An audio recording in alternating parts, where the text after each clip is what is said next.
I hope you're good. I hope you're great. I hope you're having a lovely day. Okay, so just to make sure everyone is on the same page, last week I did upload. I uploaded on YouTube. I tried to upload on the other podcasting platforms, but for some reason, nothing is working on that side. But I am still on it. I've been on it the whole week, and the progress is slow, but we're moving somewhere. But just be a little bit patient. I will upload last week's episode and today's episode on the other platforms just to make sure. If it doesn't happen today, it will happen this week. I'm gonna make sure of it this time. But let's get it started.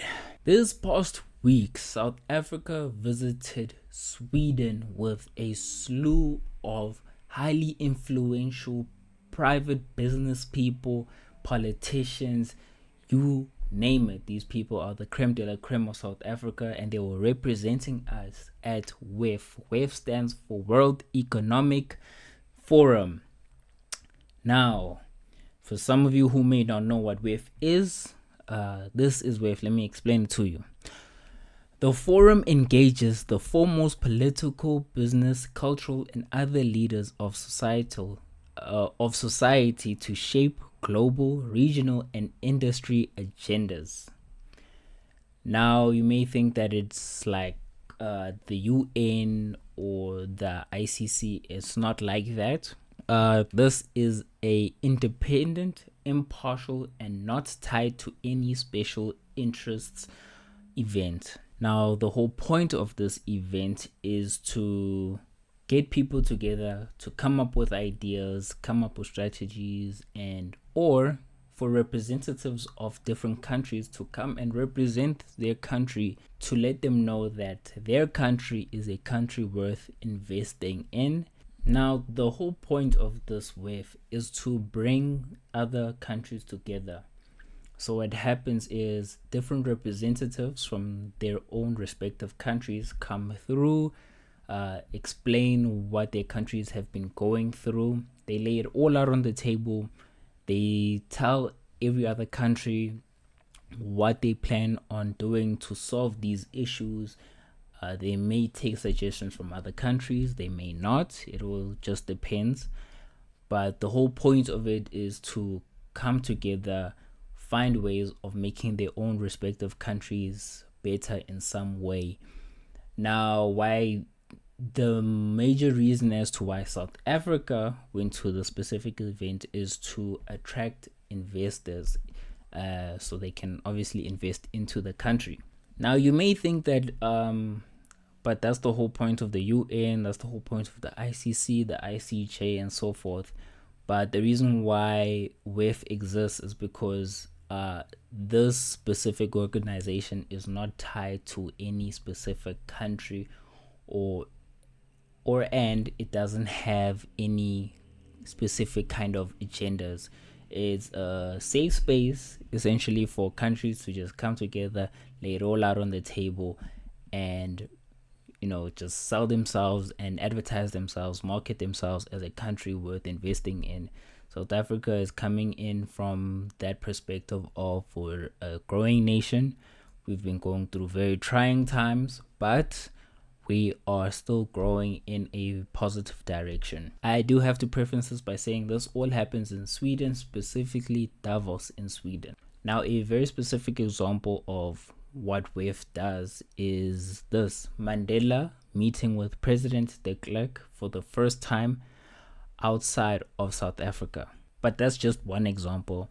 A lot of things have happened, but we're not going to go through the whole history of it. So even opposing sides, whether it's Russia and Ukraine coming through to the WEF, and then they can, I wouldn't say lay it all out on the table, but they are allowed to express their own sentiments and such. It's a very neutral grounds. I don't think Russia was there. I haven't checked, but that's the example I can give you guys from my own self. Now, what was South Africa talking about at this WEF conference? It's a lot of things. I will link this document that you're seeing on screen now in the description. But this is what they were talking about: structural forms key to sustainable growth. This is Operation Vulindlela. This is something Cyril Ramaphosa started in 2020. This is meant to fix a whole lot of things in the country.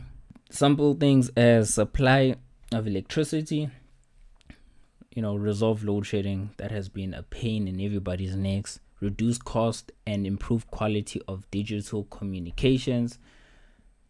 We need that, especially businesses. Sustainable water supply to meet demand.